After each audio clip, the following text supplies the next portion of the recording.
ये जो generic medicine जो हम कहते हैं, ये अंग्रेजी का शब्द है, इसको हिंदी में कैसे समझाएं? मैं आपको बहुत सरल भाषा में बताता हूँ। हाँ। तो ये जेनेरिक नाम जो दवा का जो मूल सॉल्ट है, जो इसके अंदर जो दवा है उसका नाम है, केमिकल नाम, उसका केमिकल नाम है। अब जैसे और उदाहरण अगर सरल करके बताएं इसको, तो जैसे ये लड़की दुबली पतली सी नजर आती है, तो मैं अगर डॉक्टर हूं हाँ। तो मैं इसको ये कहूं 1 गिलास दूध सुबह 1 गिलास शाम को पिया कर।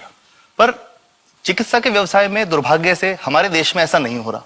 हम ये नहीं कहते कि आप भैंस का दूध लेके आइए, हम कहते हैं कि वो रामू की भैंस का दूध लेके आना। यही ब्रांडिंग है। ये जब उसकी दुकान पे जाती है, वो कहता है 500 रुपए लीटर है, लेना है कि नहीं लेना। तो जो 30 रुपए की चीज है वो 500 रुपए में मिलती है।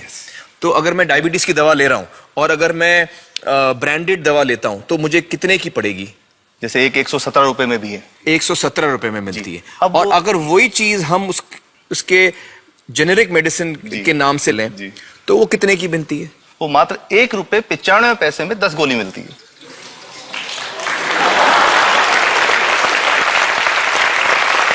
और दोनों गोलियों में कोई फर्क नहीं है किसी किस्म का? 100% समान, क्योंकि इसकी उत्पादन लागत ही इतनी है। उसका manufacturing, packaging, transport, retail margin, जो उसके मार्जिन जो हैं, जो हमारे ज्यादा वो सब मिला करके उतने की ही पड़ती है।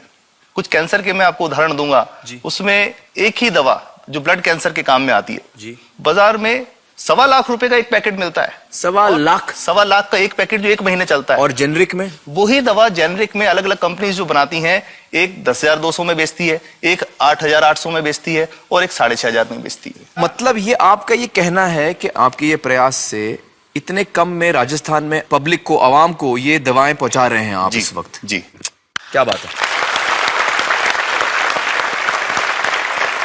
मेरा ये सवाल है कि डॉक्टर्स जो हैं वो हमारे पर्ची पर जेनेरिक नाम क्यों नहीं लिख के देते? क्यों लिखते हैं वो ब्रांडेड? जाने नहीं देंगे बाहर फिर? नहीं, सब जाने देंगे।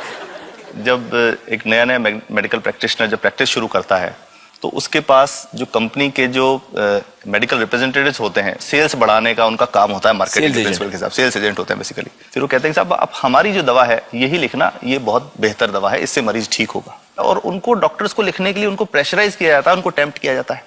तो ये इसमें बहुत बड़ा कारण है जो दवा की कीमत को उसकी वास्तविक कीमत से 5-10 गुना 20 गुना तक बढ़ा देता है। एक बहुत बड़ा कारण है, क्योंकि हमारे पास जब हम टेंडर करते हैं तो बहुत सारे कंपनी वाले आते हैं, जो भारत की जो सबसे बेहतर कंपनियां, जिसके भी नाम वो रेपुटेड कंपनियां जिनके नाम आप ले सकते हैं, वो सभी हमें वो उसको जो 70 रुपए की है उसको 2 रुपए में 5 रुपए में दे रही है, 30 रुपए की दवा 2 रुपए में दे रही है। इतना ज्यादा फर्क तो कंपनी तो दे सकती है और देना चाहती है, और हमें देती भी है इतनी कम दामों में, हमें दे रही है ना, ये संभव तो है। अच्छा, मैं आपको बताऊंगा कि भारत से हम लगभग 45,000 करोड़ रुपए की जेनरिक दवाइयां प्रतिवर्ष विदेशों को निर्यात करते हैं।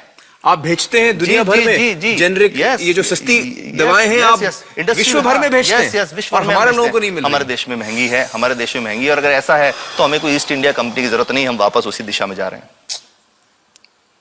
आपने जब ये शुरू किया तो आपको कोई रेजिस्टेंस फेस करना पड़ा राजस्थान में? देखिए, जो प्रयास हम कर रहे हैं ये बेसिकली धारा के विपरीत बहने का एक प्रयास है जी। काफी थ्रेट्स भी हैं, क्योंकि इसमें माफियाज भी हैं, ड्रग माफियाज जो ऑपरेट करते हैं।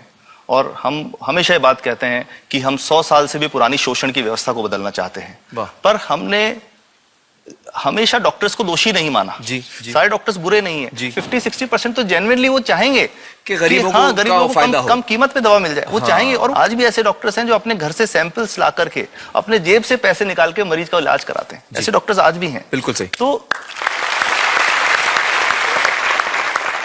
मैं इनको एक उदाहरण भी बताता हूँ कि कैसे हमारे जो काम वाली थी, उसका बच्चा था छोटा। इंसिडेंटली हम इस समय छुट्टी मनाने कोई बाहर गए, जब हम लौट के आए 10-12 दिन बाद, तो वो लक्ष्मी के साथ उसका छोटा जो बेटा था राजू, वो भी उसके साथ आता था जब, और मेरे बच्चों के साथ खेलता था, मेरे बेटे के साथ खेलता था। तो वो लक्ष्मी अकेली आई, राजू नहीं आया। तो हमने पूछा कि क्या हुआ, तो उसने जो बात बताई कि साहब वो उसको, आप गए थे, उल्टी दस्त हो गया था। उल्टी दस्त की बीमारी के लिए वो जब दवा लेने गई तो केमिस्ट ने उसको कहा कि इसके तो 400 रुपये लगेंगे। तो उसने कहा साहब मैंने खूब मांगा, मेरे पास 400 रुपये मुझे नहीं थे, और मेरा बच्चा रात को ही उसको दस्त आते रहे, वो खत्म हो गया। और मैं आपको ये कहना चाहता हूं कि वो जो दवा लिखी थी कि वास्तव कीमत 1.5-2 रुपए ही है, तो वो बच्चे की जान बच सकती थी। 65 वर्ष के बाद भी अगर कोई बच्चा उल्टी दस्त से मर जाए तो मैं नहीं समझता इससे शर्मनाक बात कोई हम लोगों के लिए हो सकती है।